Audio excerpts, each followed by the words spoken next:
Whoa!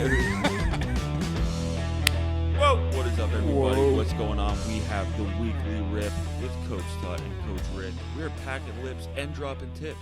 Welcome. How you doing, Coach Ricky? Oh, I'm doing great. Great to have you. Great having me here. Got you down in Jersey for a couple days, huh? Yeah, it's been great.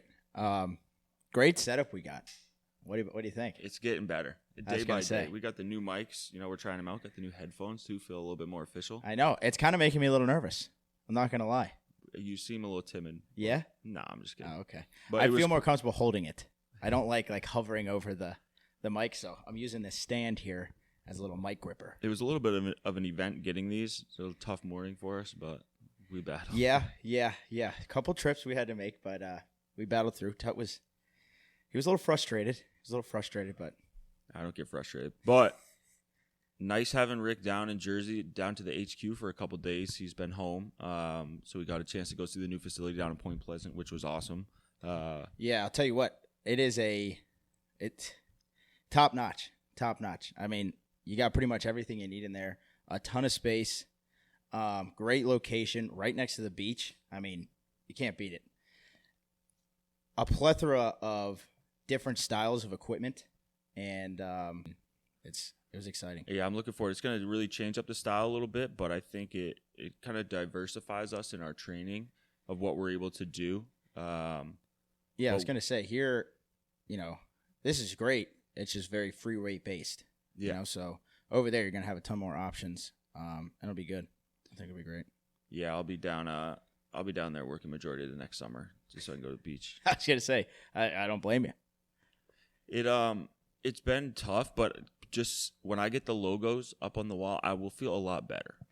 Yeah, you're that is a big. You seemed like upset or like it just wasn't home. You just didn't seem comfortable in it. It doesn't see. We have the keys, we have everything, the equipment's all set up. It just didn't feel right until we get I need some fucking green in there. I need some green. Need that FT, baby. Yeah, but no, it's been good. We actually got a lift in there after, which I think was awesome. I actually learned something new. We were on camera. I just smiled and pretended like I knew what you were talking about. I had no idea. I just was like, yeah, sure, 2 to 5. Talk to me a little bit about the RIR. RIR, yep. Okay, so I got it from Dr. Mike Israetel. Great person to get information from. Stands for reps in reserve. So it sounds way more complicated than it actually is, but it's just how many reps you have left in the tank at the end of a set. So if you were to say RIR 2, that would mean you have 2 reps left in the tank. So it's a way to monitor what your set is going to look like, how much fatigue you're going to build up, and how hard you're going to go that day. So it's an easy way to progress through a cycle. So say you're on a 4-week cycle, you would start with RIR 3. We're going to stop with about 3 reps left in the tank. Then you go to 2, 1, 0, and you could even go past that into failure or going into drop sets, something like that. You need to have an idea. You need to know your failing point, though, right? So you need to know. So maybe a week of testing, doing some max, like going to failure before you can really get into it. Exactly. So I think for beginners, it would be tough because you don't know where that failure point is. For example, if you're going to goblet squat or hack squat, like sometimes you start feeling the burn within the first 3 to 5 reps. What was the example exercise I used yesterday? Smith machine split squats. Smith machine split squats. I don't know if I've ever seen someone do a Smith machine split squat, but to failure. Yeah. And then you have to do the other leg. So I don't know why that popped in my head because there's a Smith machine there. But if you don't know your point of failure for a beginner, it can be tough to know where 2 reps left in the tank is. So I say for beginners, for basic exercises, goblet squats, chin-ups, push-ups. Well, that was my point of using that example. I probably could have used like a dumbbell bench press or something. But the point is you're working in a rep range now of stuff that you generally don't have a 1 rep max for. Exactly. So for bench and stuff, you can always work off a percentage. Like 97, you should be 2 or 3 reps generally, right? So this is like you don't know your 1 rep max. And I think this is also important to note that this is really good for muscle growth, hypertrophy. If you're trying to build muscle, not so much for if you're trying to build strength. It can be used. Like it's not like it won't work. But if you're trying to build strength, you want to work in different rep ranges. So anytime I work with RIR, it's anything 5 reps and above. You know what I mean? I'm not going to say, hey, 3 reps but RIR 2. Like, that doesn't make any sense. You know, so. And that makes a really good point. But I also forgot how much of a pain in the ass it is to work out with you. You know, I'm just trying to get a nice pump, having a really good time. And every rep, he's behind me like we're in the fucking WWE. Like, come on, get the last stretch. And I'm like, just getting a nice pump on the lap. Pull down, dude. But talk to me. That's why I want to knock you out at Nova all those years. But talk to us about your experience on the assault bike a little bit. Oh, yeah, that's right. So shout out Rurik, the curly-headed freak.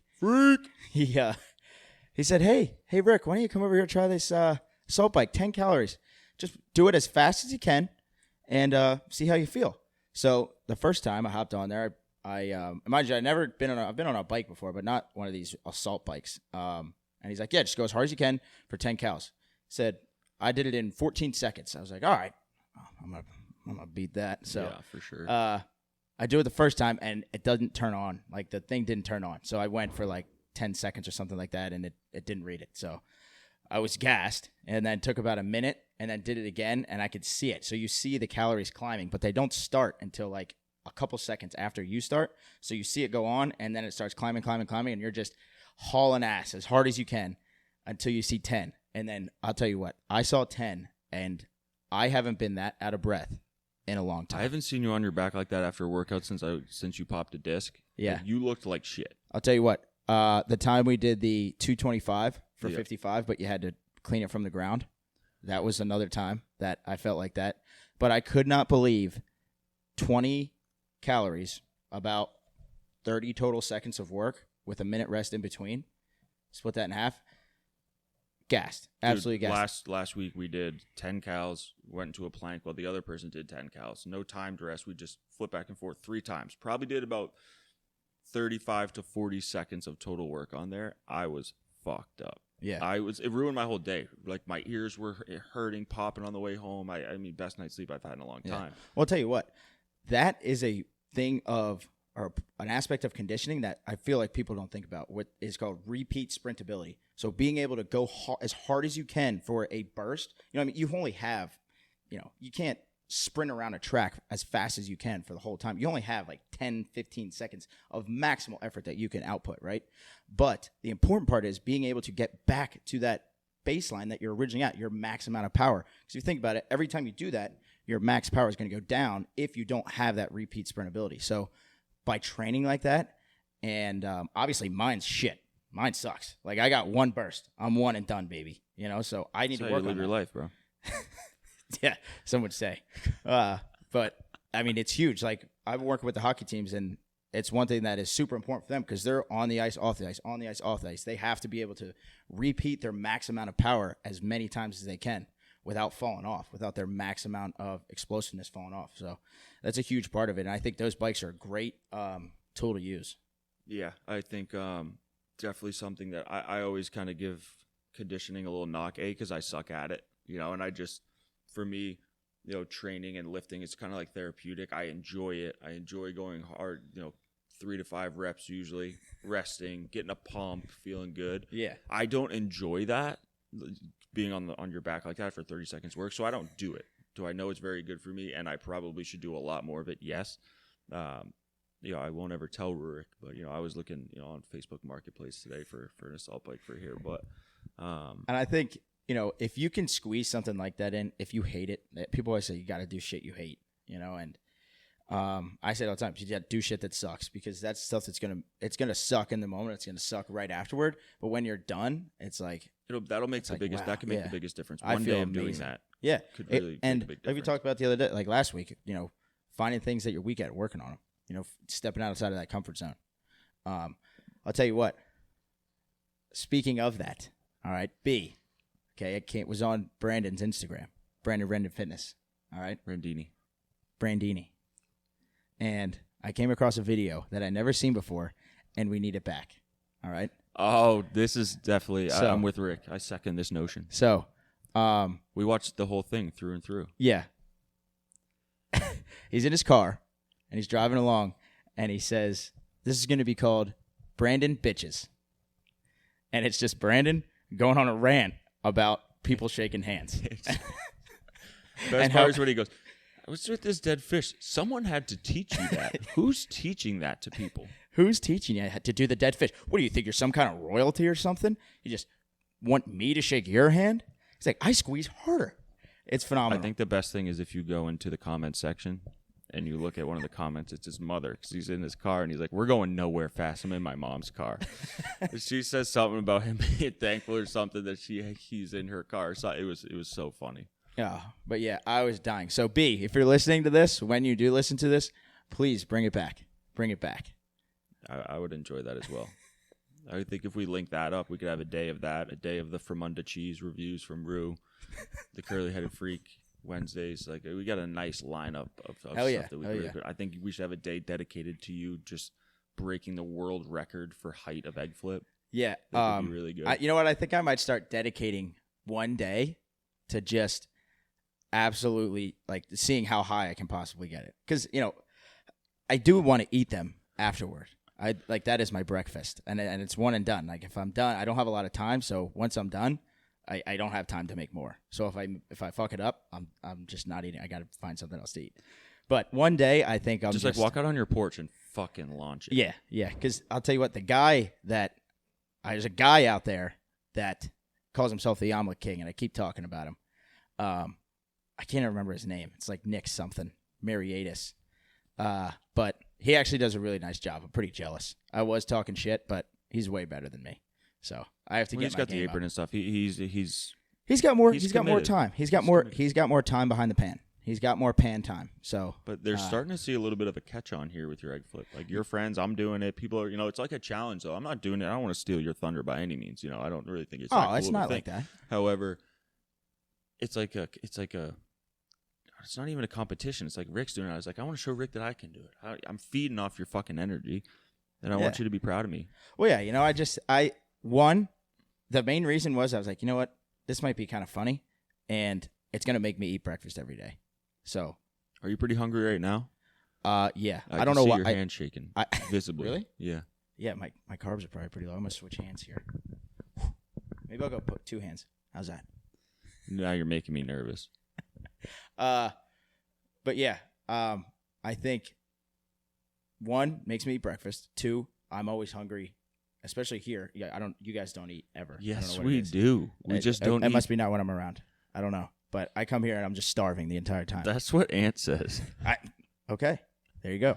But 3, yeah, I mean it's just that's how it started, and people seem to have enjoyed it, and I think. Maybe it'll help people put a little positivity in their morning. I enjoy it. I get a good laugh because, you're doing that. I wake up 15 minutes before I get to get here. You're up like an hour early flipping your eggs. So I usually get to start off my day by watching that. So I always get a nice little chuckle. I appreciate it. Wow, thanks. Makes me feel pretty good. Talk to me a little bit about No Windy Sleeves. What's going on? Give a little update. Well, got some new women's wear out. We got what is it called? Dusty Rose is the color? I think Dusty Rose is the color. Dusty Rose crop sweatshirt. Or sweater? As Ann said, crop anything they'll wear. With the new logo, the letter logo, which is fire. You got the new dad hat on, too. Yep. Also, great fitting hat. Can't beat it. We got a digest coming out, weekly digest. Subscribe to the digest. I'll be putting that together every week, and it's pretty fun. Just trying to find different stuff. We try to make it somewhat entertaining, somewhat informational, and get it sent out every week. Everything that's going on within the biz. So I think the digest would be really good. It's a good way. We have the email list, so subscribe. We're also we're in the process of kind of updating the YouTube channel. We realize we have hundreds of videos on there. Everything that you need is pretty much on there. If you knew nothing about nutrition or working out, you could go on there and make your own program and meal plan. Yeah. And I'll tell you what else is pretty cool is like there's so much stuff from when we first started, even before I was getting involved. And like you can see the progression of the whole movement and like, it coming to fruition and really catching on. So it's cool to see and go back and see some of the old videos. Yeah, I love looking back at it honestly. Cause I'm like, I completely forgot that we made that video. Yeah, but that's a good place for people to go. So yeah, like we'll have a feature on there where we put stuff from the YouTube on there. And I think that's going to be a focus as well, is really trying to bring up the YouTube game. So it should be fun. I'm excited. Yeah, I cannot wait. We also I think we have a meeting tonight to finalize the flavors for the sups that are going to be coming out next year. So make sure you guys stay tuned for that one. Hell yeah. And then obviously there's some other big things going on, but a little current topic just to touch on was, how about the Patriots getting a dub the other night? Over the Jets, guy. A dub's a dub. I'm going to throw you under the bus here because I'm an honest guy. You said, quote, I wish they would have won last night. Lost. Reference to the Jets. Oh, yeah. Tank guy. You're a tank guy. Yeah, just admit it. Yeah, You're they're not going to win the Super Bowl. Okay. So now you're just giving up. Yeah. You're just giving up on your team. Do you want the Eagles to go 500, or do you want them to pick top 10 in the draft? I want them to go out and try to win every single week. If they were trying to do that, they wouldn't put Carson Wentz as their fucking starting quarterback. Wow. You know what? I had a bold prediction, and I'm going to put it on the record. Okay.